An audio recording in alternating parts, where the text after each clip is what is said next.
Yes, people, welcome back to FPL Hive. Make sure you're liking this video, make sure you're subscribing, and also while you're here, checking out the YouTube, check out the TikTok as well, because we've got Game Week 27 team selection. And if you've been following my teams, you'd be getting green arrows every week for the last 2 to 3 weeks. So let me get you a green arrow this time. If you haven't been following, this is the time to do it. Let's go into it because I'm joined by Statman Baines. Of course, we start with the defense Baines. So my team this week is Petrovic away. I was about to say at home, away to West Ham United. I'll be honest with you, I've got Dubravka, I've got Petrovic. I think it's quite an easy pick for me in terms of the goalkeeper. I don't think much has to be said. People know that with Bournemouth going away to West Ham, that could either be a 1-0 Bournemouth, it could be a 2-2, it could be a 3-1 West Ham. You've just got to play your cards and see how it goes. I've then got in defense Alderete. At the moment, Sunderland have been very good at home. Of course, they suffered their first defeat against Liverpool, but I feel like they can get back on track. I think a key component that people are not realizing is how important Granit Xhaka is for them. I think both going forward, both defensively, experience and leadership. I'm happy to start Alderete, but I'd be much more comfortable with Xhaka being back. Would you agree with that, Bart? Yeah, I think that's a fair point. I think I want to hear your reason why you're starting Alderete over Saliba, though. I think that's going to be something that a lot of people may be questioning in the comments. I think, yeah, I think I can answer that one in terms of the double up on Arsenal, Alderete home fixture. I just think it's safe with the way Arsenal conceded against Wolves and Brentford that you wouldn't want to double up if I've got the option of a home game against Fulham. I've got Gabriel, of course, starting. Of course, Defcon, potential goal threat. Tottenham, North London derby, Arsenal need a win. New manager bounce for Spurs, though. You don't know what's going to happen in terms of that game. That's going to be very interesting to see how that pans out. But of course, Gabriel, I just think for the attacking threat, is always going to be in my team. And I've got Nico O'Reilly. I think he's a very interesting one. If you guys have held him like I have, I'm very glad in terms of that because we've seen that Man City fell off, not fell off, but they went a bit quieter, should I say, Baines, in terms of their performances and getting results. In terms of midfield, they looked a bit light. And he's added Nico O'Reilly in and next to Rodri, who's got legs in there, allows Rodri to play his game. And O'Reilly's combative. He's athletic. And he popped up with a clean sheet as a defender and he got a goal as well, which led him to bonus points, which was brilliant for me. And I think the way Man City are playing at the moment, they're going into this Newcastle game after Arsenal dropping points, knowing it's a must-win. I don't think Pep really changes his team too much when they start winning games. And Nico O'Reilly, I see him starting again in midfield. And could he break lines, make Moradin runs, be that third man runner into the box? I think he's a really good pick this week. I think even when he was playing left back, I kept saying I think Nico O'Reilly has been very, very unlucky not to be able to get that goal, get that assist, get that big points all that you obviously got last week in Game Week 26. I think that midfield role, I'll be honest, I think he's doing very, very well. I think against Fulham, he had 5 shots. Now, this is let's say, a left back play midfield, whatever you want to call him kind of thing, isn't it? His performance 100%. levels have been very, very impressive. And you're looking at this game against Newcastle. Newcastle on the transition, a bit weak defensively. Yeah. You saw how Nico O'Reilly combined with Semenyo for the goal that he scored against Fulham. I think this could be, again, a very, very nice fixture, especially because Newcastle after Europe, Ty, they're not the best. 100%. And I don't feel like they know now that I don't think they feel like they're going to make the Champions League. So, with a second leg, the only thing that annoys me is that because they won so comfortable, they can rotate for the second leg and they might go all in here. Whereas if it was a tight game, they might prioritize the Champions League. But like you said, linking up with Semenyo is what Nico O'Reilly does. And going into our midfield, you can see Semenyo is in that team. I've got Enzo at home to Burnley, Semenyo at home to Newcastle, Morgan Rogers at home to Leeds, and Fernandes away at Everton. I'll be honest with you, when you look at that on paper, fixture-wise for my team, that is perfect. I would not change anything. I've got Bruno Fernandes playing on a Monday night against Everton. Everton give you 2 sides. They're either going to be combative, competitive, sit deep, make it hard for United, or we've seen where teams have gone there like Newcastle and scored 3 or 4. So it depends what side of Everton you get. If you get an open game, I think this really could suit Bruno Fernandes. Big pitch as well at the Hill Dickinson Stadium. Morgan Rogers, he was quiet last week, but he's one of them players that he's allowed to have them kind of weeks because he always bounces back sometimes. And I hope this week against Leeds, who again are going to be a team that I think there's going to be a lot of chances in this game for both sides. And I think Morgan Rogers can be very, very good for Villa this week. And I think at the moment, if I was if I was looking at the Villa attack and the midfield, I think he's the guy that's guaranteed 90 minutes. He's the guy that's starting regularly. With Abraham and Watkins obviously there, and Watkins is out at the moment, I still wouldn't even trust Tammy Abraham in my team because you know that it's going to be a short spell when Watkins comes back. So Morgan Rogers for me is a staple in that team at the moment. And then Semenyo, as you said, I think he's one of them players that if you've got him, you're loving it. If you haven't got him, you're debating whether you bring him in for 4 game weeks. We had a debate about this on the other video on the channel. So, guys, make sure you go and watch this after because we basically spoke about the best players to buy from game week 27 to 31. Semenyo is on there. But I'm happy I've got him, so I can hold him. For you guys out there, watch that video and decide whether you think you should bring him in. And then I've got Enzo Fernandez. Of course, Chelsea at home to Burnley. Frustrating part is that Enzo is not scoring or contributing as much. The positive is actually he's playing in the number 10 role, you could say, interchanging with Cole Palmer. Cole Palmer, of course, is on penalties. His minutes are picking up. He's looking like he's getting sort of 75 to 80 minutes now. And unfortunately, I don't know what this means for Enzo. However, under the radar in terms of the stats, Enzo has been getting in some good positions. It just hasn't been falling correctly. And I'm going to give it another chance. This is probably my last chance with Enzo Fernandez going into this game week 27. Burnley at home. You have to keep him in. What's your thoughts on my midfield? I think fixture-wise, you're looking at it thinking it's brilliant, but I'm guessing you're probably looking at it and thinking, yeah, Enzo, is it his last game week? Semenyo, is he potentially a captain option? You know what? I fully agree with you. Regarding Semenyo as well, remember, no Bruno Guimaraes for Newcastle either. And I saw a stat where apparently since he's joined, they've had 9 Premier League games where he hasn't been fit. They've lost every single one of them. So, all the numbers are pointing towards Newcastle are horrible without Bruno Guimaraes.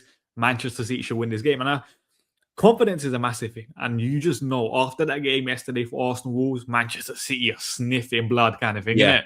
I feel like this could be a big game or big weekend in the Premier League where City potentially score 3 or 4. And Arsenal fans and then Arsenal players are also... Who play on the Sunday. They're panicking kind of thing going into that Tottenham game. I think Enzo, I do agree for a lot of people, this could be his last week. But I think after we talk about it forwards, I'm not too sure if I would say it should be his last week for your team, considering the players you have. Okay, interesting. Well, let's get into it. Guys, make sure you are liking this video and subscribing because here is my attack for game week 27. Got Thiago. I've kept him. And I've loved that I've kept him. A lot of people got rid of him about 3-4 game weeks ago. I said, you know what? I'm going to stay loyal. 90-minute man on penalties. And I knew that I was going to be targeting these fixtures. His next 5 fixtures are brilliant.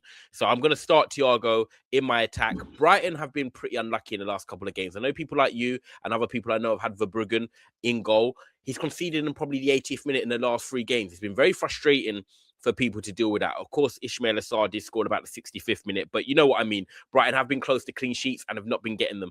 Brentford are at home, and I think even with Dango Atara finding some form as well, I haven't confirmedly checked if Kevin Schade is back, but if he is back, I think that also helps Thiago because Brighton will play a lot on the ball. It helps them in transition. I think Thiago can get some joy with having Dango Atara and Kevin Schade on the flanks next to him. But for me, Thiago has to start this week, and I'm hoping for a goal or at least an assist. Strand Larsen, now I told you people, if you wanted a differential last week, it was to get Strand Larsen, and you didn't. You missed the boat because you don't want to get Strand Larsen in now for the sake of 1 game week because I think after that, Crystal Palace's fixtures turn and I don't think he's going to be there long term. But what I did to capitalize on a green arrow to get myself into the top 50, 250k in the world is that I made big moves. I was brave. I went with my gut instinct and it paid off. Strand Larsen with a 13-point haul. Now they take on Wolves who are going to have confidence from the Arsenal game. However, they played in midweek on a Wednesday night. Let's see how their legs recover. Of course, Crystal Palace are playing in Europe as well. Let's see how they recover. But I think a Sunday game, I think it could be a tight game. But I think if there's going to be a goal, it's either going to be Ismail Assar or Jurgen Strand Larsen. And I'm hoping again, guys, he can deliver. What a great punt from me that was. I'll give myself a pat on the back. And then Erling Haaland, of course, at the moment, he scored his first goal in open play in about 50 days last week. I think that was needed just before the FA Cup. He got a rest, he had a knock, and I think he'll be fit, raring to go against this Newcastle team that, like Bain said, have played in the Champions League in midweek. Arsenal have dropped points. I think Man City, under the lights, 8 p.m, their fans are going to know, Pep is going to know that this is the game they must win to capitalise and put the pressure on Arsenal. And if I'm honest with you, the way City have been this season, they haven't really had a game like this, of like the magnitude of you go 2 points behind Arsenal with 10 weeks, 11 weeks to go in the Prem. It's Saturday night under the lights. Everyone's going to be watching, rooting for City to dismantle Newcastle because of the pressure it puts on Arsenal. I feel like even the players like Erling Haaland, Rodri, Ruben Diaz, who are now back fit and firing, they're going to be pumped for this, Baines. And I think Erling Haaland as a captain pick, if he's fit and starts, is a no-brainer. This is my game week 27 starting 11. What do you think on the front three? I think front three, listen, I've got no complaints in it. Everyone's going to be looking to get into Thiago either this week or next week when he's Burnley at Burnley, I think it is. Strand Larson, obviously a great pick for you. Do I recommend buying him now? Like you said, the answer to that question is no. But if you have him, you're obviously going to play him against Wolves. And then obviously Haaland speaks for itself. The reason why I say I'm not too sure your stance on Enzo Fernandez is the right move over the next couple of weeks is obviously game week 31, we have a blank. Rice is going to blank for your team. That's one player. Saliba, Dorgu, because he's obviously going to be out because he's not going to be back by then. Haaland is 4. Strand Larson is 5. And then you got Semenya, who's 6. Nico Riley, 7. Gabriel, that's 8. 8 players currently for you that are out. And I think you have 1 free transfer. Yeah.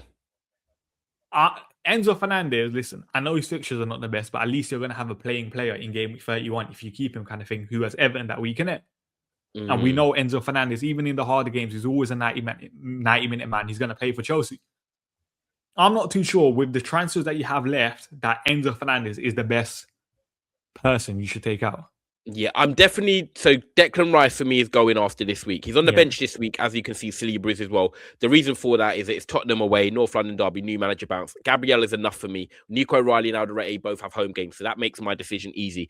Declan Rice, he doesn't have a better game than none of that front 7, so I have to keep him on the bench. Rice will go for me next week when I have 2 free transfers, leaving me with 1. I haven't fully decided what I was going to do. Enzo was potentially coming out for maybe a Bournemouth attacker in terms of Ryan or Tavernier. But there are other options. Of course, like you said, Strand Larson, he will blank in 31. I only got him as a 2-week punt. He could come out and I could look at what other striker options I have in terms of my budget. But it's going to be very interesting to discuss this on next week's video because injuries can happen.